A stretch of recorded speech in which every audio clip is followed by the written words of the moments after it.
अजितदादांच्या वैमानिकाचा धक्कादायक track record. 15,000 तासांचा अनुभव, पण दोनदा दारूच्या चाचणीत फेल.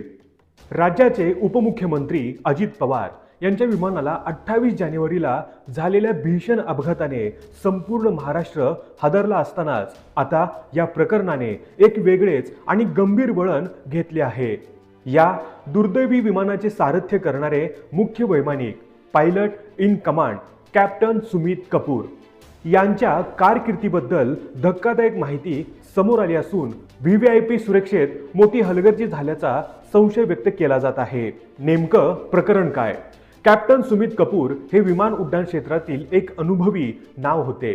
त्यांच्याकडे तब्बल 15,000 तास विमान चालवण्याचा अनुभव होता.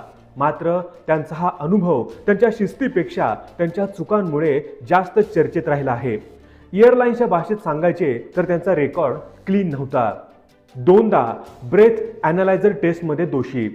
विमान उड्डाणापूर्वी वैमानिकांची ब्रेथ ॲनालायझर चाचणी घेतली जाते, ज्यामध्ये त्यांनी मद्यपान केले आहे की नाही हे तपासले जाते. कॅप्टन कपूर या चाचणीत आपल्या करिअरमध्ये दोनदा दोषी आढळले होते. पहिली चूक 2010 मध्ये सहारा एअरलाइन्समध्ये असताना ते पहिल्यांदा मद्यपान चाचणीत पॉझिटिव्ह आढळले होते. त्यावेळी नियमानुसार त्यांच्यावर 3 महिन्यांच्या निलंबनाची कारवाई झाली होती.